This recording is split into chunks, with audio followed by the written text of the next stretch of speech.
Mother-in-law turned white. My mother-in-law threw my daughter's birthday cake in the trash.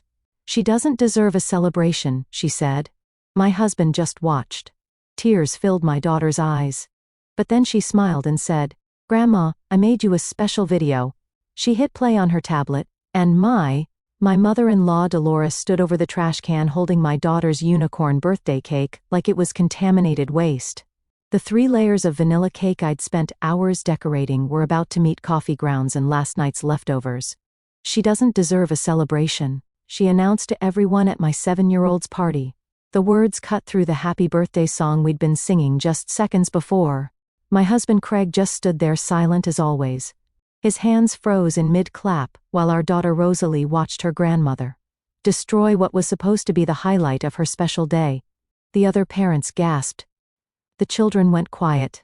But what happened next made Dolores wish she'd never stepped foot in our house. I'm Bethany, and I'm about to tell you how my 7-year-old daughter outsmarted the woman who'd been making our lives miserable for years. I'm 34 years old and elementary school teacher who thought I understood kids pretty well until my own daughter showed me what real courage looks like. My daughter Rosalie had just turned 7 that day.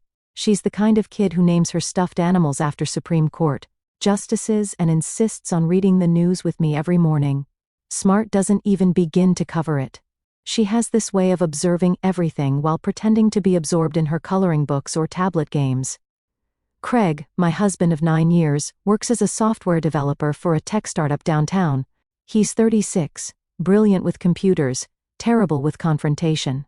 He's the guy who apologizes when someone else steps on his foot. I fell in love with his gentleness, but that same quality meant he never stood up to the one person who needed standing up to the most. That person was Dolores, age 62, retired bank manager and professional destroyer of joy. She had opinions about everything from how I folded fitted sheets to how many vegetables should be on Rosalie's plate. In her world, children should be seen, not heard, and definitely not celebrated, unless they'd earned it through academic perfection and complete obedience. The birthday party was supposed to be simple. 3 kids from Rosalie's new school, their parents, us, and Dolores. 12 people total in our Portland home with paper butterfly decorations and a homemade cake. But Dolores had other plans. She always had other plans.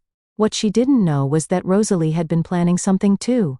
For weeks, my daughter had been working on what she called her special project on her tablet.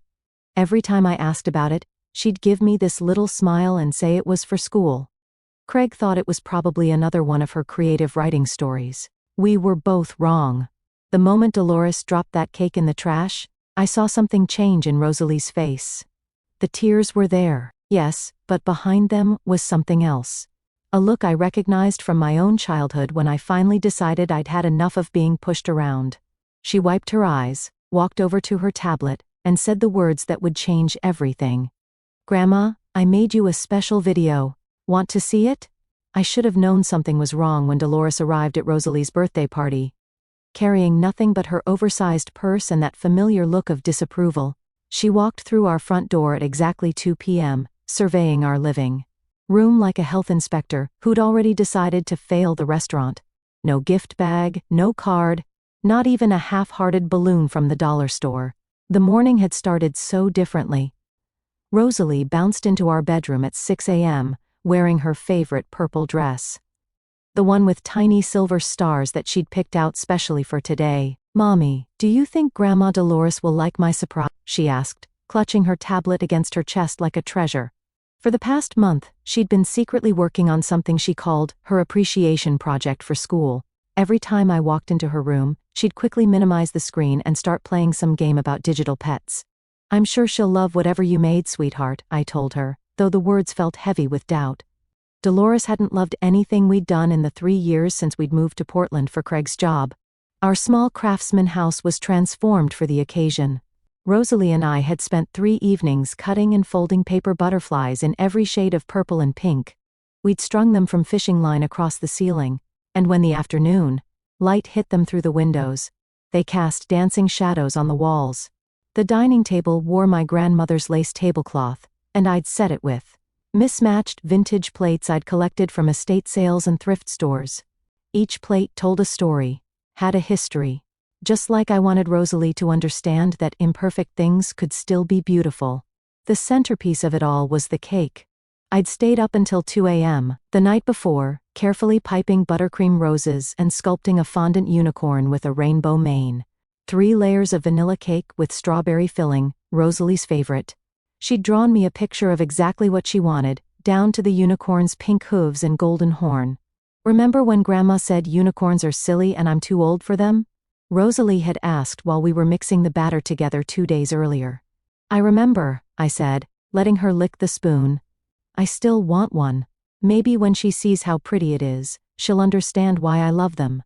That morning Craig was conveniently busy in the garage, supposedly getting ice but really just avoiding the pre-party preparations. He'd been doing that more lately, finding reasons to be elsewhere when his mother's visits loomed. His weekly calls with her had become exercises in deflection.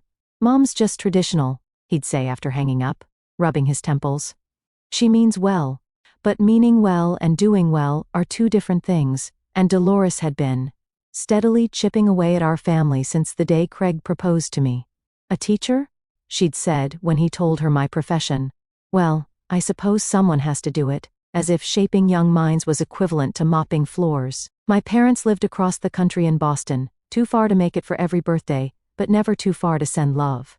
They'd shipped a package that arrived 3 days early with strict instructions not to open until the big day.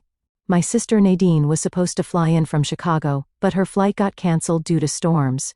She'd FaceTime that morning, singing happy birthday while Rosalie ate her special birthday pancakes, shaped like butterflies. "Give Dolores hell," Nadine had whispered to me when Rosalie ran off to get dressed.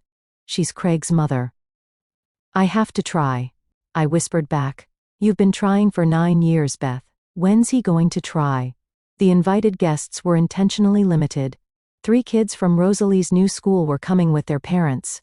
Indigo, a boy with bright red hair, who shared Rosalie's love of astronomy. Waverly, a quiet girl who'd been teaching Rosalie origami at recess. And Jasper, the class clown who made my daughter laugh until milk came out her nose. Their parents were the kind of people who brought homemade cookies to PTA meetings, and actually volunteered for field trips. I'd spent the morning arranging everything perfectly. Party favors in small purple bags, each containing a handmade butterfly clip, some candy, and a small notebook because Rosalie insisted her friends would love them. The playlist was carefully curated with songs about birthdays, dreams, and magic. Even our ancient golden retriever Biscuit wore a festive bandana.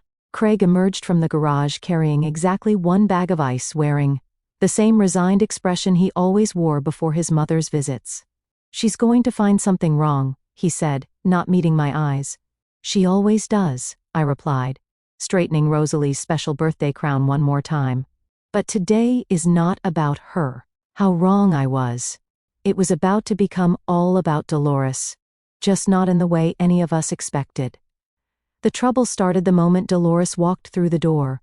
She surveyed the decorations with pursed lips, her eyes tracking across every paper. Butterfly, like she was calculating the waste of time and money they represented. All this for a 7-year-old. "Bethany, this is excessive. Children in my day were grateful for a simple cake and family dinner." "Mom, please," Craig muttered from behind his coffee mug, his standard defensive position. "It's her birthday. And last month, it was her half-birthday. And before that, a celebration for losing her first tooth. You're raising an entitled princess who expects the world to revolve around her." Rosalie, who had been carefully arranging party favors on the coffee table, heard every word. I watched her shoulders drop slightly, but she kept working, placing each bag with the same precision she used for everything. That's when I noticed she'd placed a special party hat at Dolores's spot at the table. One she decorated herself with "World's Best Grandma," written in silver glitter glue. She'd spent an hour on it last night, her tongue poking out in concentration as she made sure each letter was perfect. The other families arrived in quick succession. The Johnsons with Indigo, who immediately ran to show Rosalie his new telescope app. The Patels with Waverly carrying a gift wrapped in paper she'd painted herself. The Turners with Jasper, who burst through the door already telling jokes. The parents gravitated toward the kitchen, where I'd set up drinks and appetizers, making the polite conversation that flows between people who know each other through their children. Dolores positioned herself in the corner chair like a queen holding court, occasionally making pronouncements to anyone within earshot. In my generation, children played outside instead of staring at screens. She announced when Indigo showed the kids his tablet. Sugar is poison for developing minds, she declared, as Waverly's mom helped herself to a cupcake. Children today have no discipline, she observed when Jasper laughed too loudly at his own joke. Craig floated between rooms, refilling drinks and avoiding eye contact with everyone. I caught him in the kitchen during one of his escapes. Can you please talk to your mother?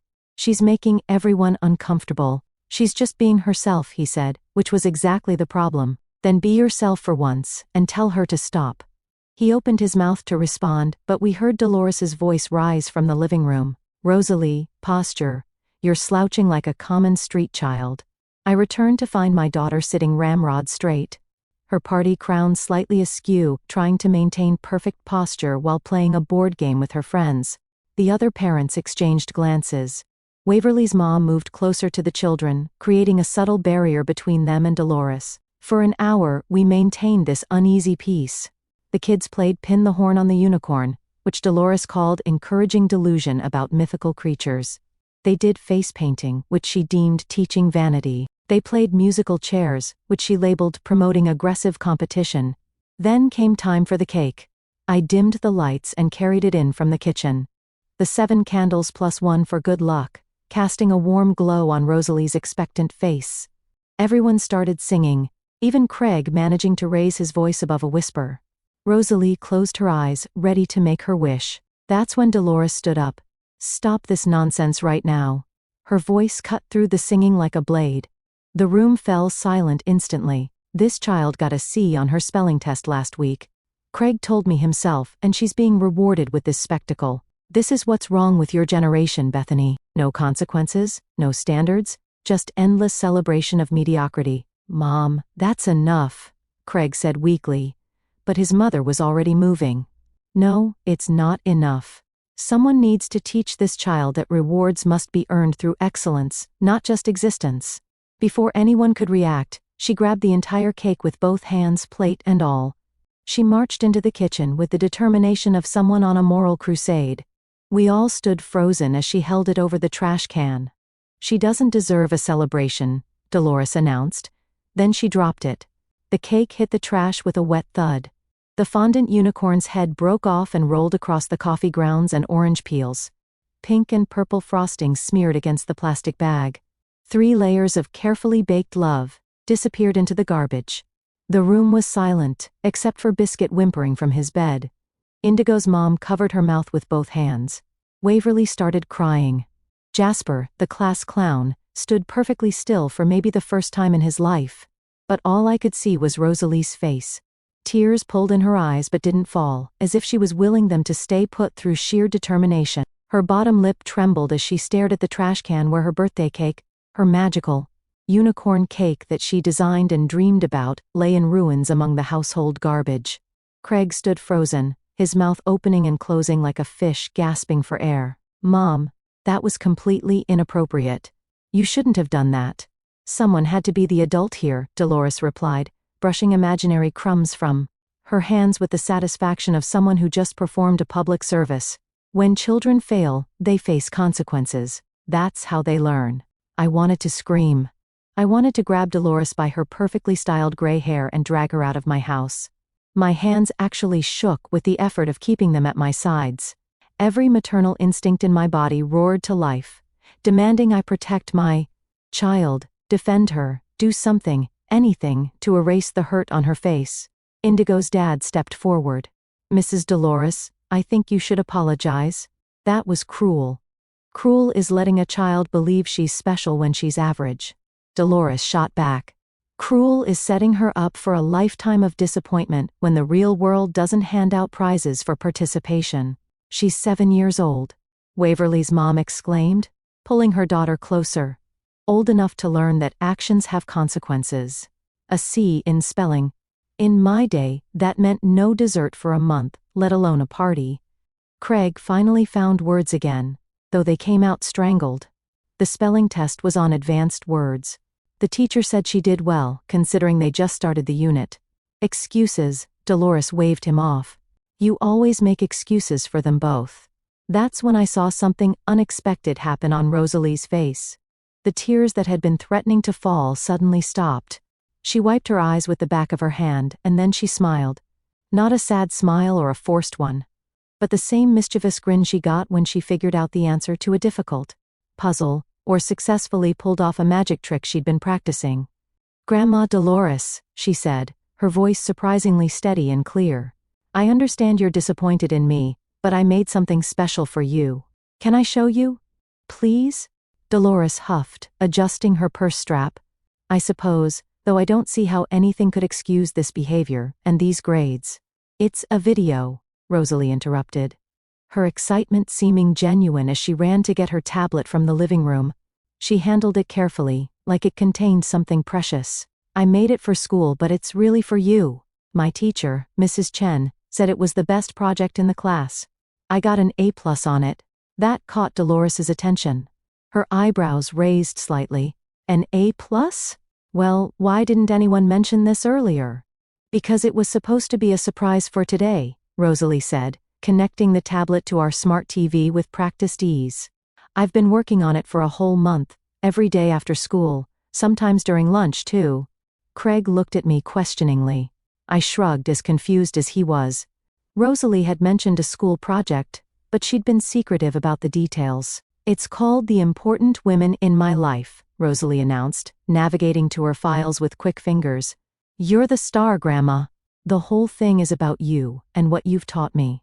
Dolores's expression shifted from irritation to intrigue, then to something approaching pleasure. She smoothed her skirt, and sat down in the prime viewing spot on our couch, directly facing the TV.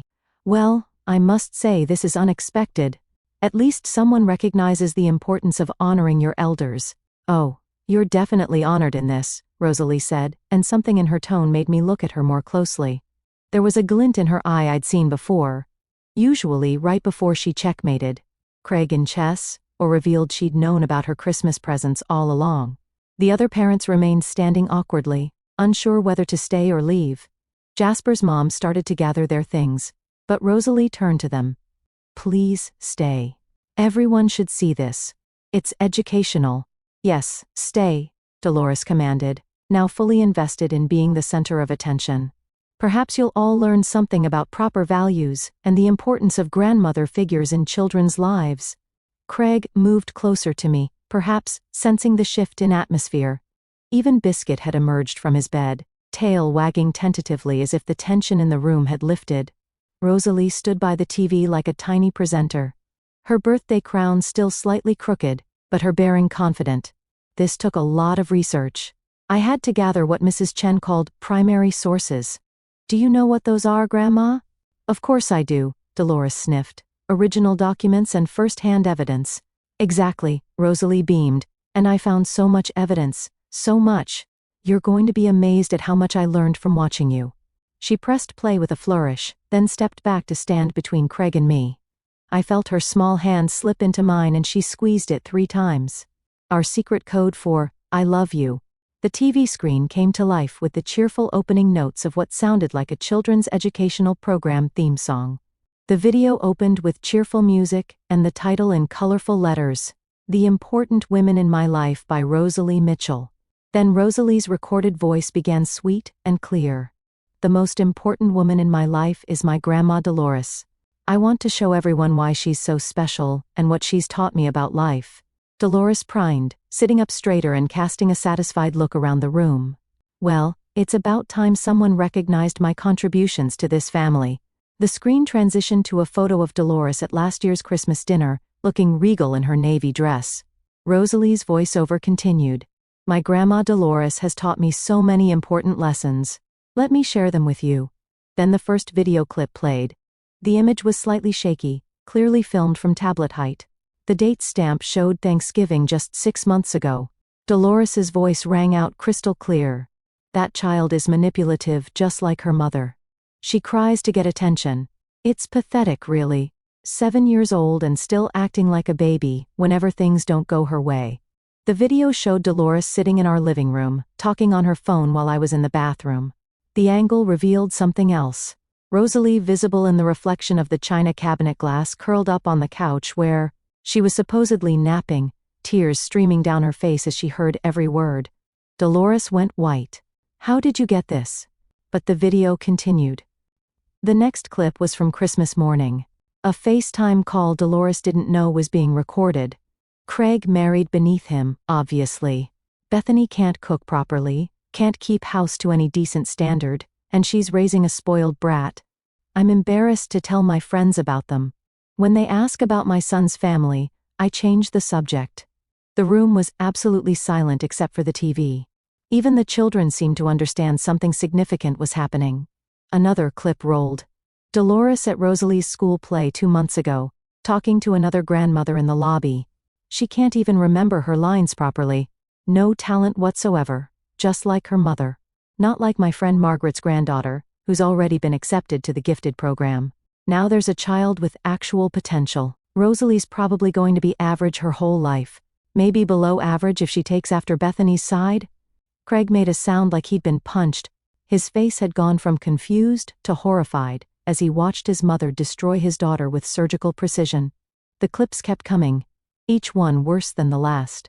Dolores telling her hairdresser that Rosalie was chunky and would probably have weight problems, like all the women on Bethany's side. Dolores on the phone with her sister saying Craig was too weak to divorce me, but she was working on it. Dolores at a restaurant with her book club, describing how she was documenting every parenting mistake I made for future custody hearings if Craig ever comes to his senses. But the worst was the last one.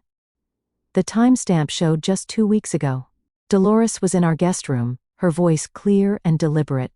I'm thinking of telling Craig to file for divorce while Rosalie's still young enough to forget Bethany, get full custody, and start over with someone more suitable. That woman and her daughter are dragging him down socially and financially. Rosalie's probably not even going to amount to anything with those genes. Bad breeding always shows eventually. Maybe if Craig remarries someone with better genetics, the next child will have a chance at success. The video transitioned to a new scene. Rosalie appeared on screen sitting at her desk in her bedroom, looking directly at the camera. My grandma Dolores taught me important lessons. She taught me that words can hurt worse than falling off my bike. She taught me that family isn't always kind. She taught me that some people smile at you while saying mean things about you when they think you can't hear. The Rosalie on screen held up her tablet. But the most important thing she taught me was to always stand up for myself and my mommy. She taught me that bullies come in all shapes and sizes, even grandmother sizes. And she taught me that evidence is important when dealing with someone who lies about being nice. The video ended with credits rolling over happy music. Special thanks to my tablet's voice-activated recording feature, Cloud Storage, and Mrs. Chen who taught us about documenting sources. Also, thank you to Mommy for always hugging me after Grandma's visits, even when she didn't know I needed them. The final screen showed a dedication. This video is dedicated to all kids who have relatives that pretend to love them but actually don't. You're not alone, and it's not your fault. The TV went black. The room remained completely silent. Dolores's face had gone from white to red. Dolores grabbed her purse with shaking hands, her knuckles white as she clutched the leather straps. This is an invasion of privacy. This is illegal. Craig, your daughter invaded my privacy and you're going to let her get away with this? My daughter, Craig interrupted, and his voice had a strength I hadn't heard in 9 years of marriage. Just showed me what a fool I've been. What kind of coward I've been. Mom, you threw her birthday cake in the trash? You've been poisoning our family for years, and I let it happen because I was too afraid to stand up to you. Too afraid to protect the 2 people who matter most to me. You're taking their side? Dolores shrieked, standing up so fast she knocked over a glass of water on the coffee table. After everything I've done for you? What have you done, Mom? Tell me. Because what I just saw was you systematically trying to destroy my wife's confidence and my daughter's self-esteem. You called my 7-year-old manipulative. You said she had bad genes. You talked about taking her away from her mother. What kind of grandmother does that? Dolores turned to the other parents seeking support. This is a setup. They coached her to do this to humiliate me. Indigo's mom stepped forward. Ma'am, no one could coach that kind of pain. We all saw that little girl crying on the couch while you talked about her like she was garbage. That was real. You don't understand, Dolores sputtered. I was trying to help them improve. By calling me fat? Rosalie asked quietly. By saying, I'll never amount to anything. By trying to make Daddy divorce Mommy? Dolores stormed toward the door, then turned back for one final attack. You'll regret this. I'll tell everyone what you've done. I'll make sure everyone knows what kind of child you're raising. Good, I said, finding my voice at last. Tell them about the 7-year-old who stood up to a bully. Tell them about the little girl who was brave enough to show the truth. I'm sure that story will go exactly how you think it will. Dolores slammed the door so hard that 3 paper butterflies fell from the ceiling, drifting down like purple snow. The room stayed quiet for a moment, then Indigo started clapping. His parents joined in, then Waverly's family, then the Turners. Soon everyone was applauding, and Rosalie took a little bow, her crown finally falling off completely. Mrs. Mitchell, Waverly's mom said, reaching into her large tote bag. I have an extra cake in my car. I always bring a backup because I have anxiety about disasters. Would you like me to get it? 20 minutes later, we were singing Happy Birthday again, this time around a store-bought chocolate cake that tasted like freedom. Craig held my hand throughout the song, squeezing it occasionally as if to apologize for years of silence. When Rosalie blew out her candles, everyone cheered twice as loud as before. After the guests left, I found Rosalie in her room, writing in her journal. She showed me the entry. Today, I turned 7. Grandma threw my cake away, but I got something better. Daddy finally stood up for us. He used his loud voice. Best birthday ever. Then she showed me the next line. P.S. Mrs. Chen didn't really assign that project, but she did say I should document bullying whenever I see it. I think I documented it pretty good. Rosalie, how long were you recording Grandma? Since Christmas, when she made you cry in the bathroom. I heard you, Mommy. That's when I started keeping evidence. Mrs. Chen taught us about evidence in our justice unit. 6 months have passed since that birthday. Dolores sent one letter through a lawyer claiming we'd violated her privacy rights. Our lawyer, Nadine's husband, laughed and explained that Oregon is a one-party consent state. Rosalie had done nothing illegal by recording conversations she was part of. Craig goes to therapy now every Thursday at 4 p.m., learning to use his voice to set boundaries to protect instead of just provide. Last week, he told his boss he wouldn't work weekends anymore. My daughter is growing up fast, he said. I won't miss it. Rosalie started a kindness club at school, where kids document acts of kindness instead of cruelty. Her teacher gave her a real A+ this time for her presentation on standing up to bullies even when they're family. The local news even did a story about it, though we kept the details of Grandma Dolores's private. The unicorn birthday cake became legendary in our neighborhood. Sometimes other moms stopped me at the grocery store to say they heard about what happened, and good for us for standing up for ourselves. But the best moment came last week when Rosalie asked me, Mommy, do you think I was mean to Grandma? No, sweetheart, you showed the truth. That's not mean. That's brave. She smiled and went back to her homework, then looked up again. Maybe someday Grandma will say sorry and we can try again. That's my daughter. Even after everything, her heart stays open to the possibility of change, of redemption, of love. Winning in the end.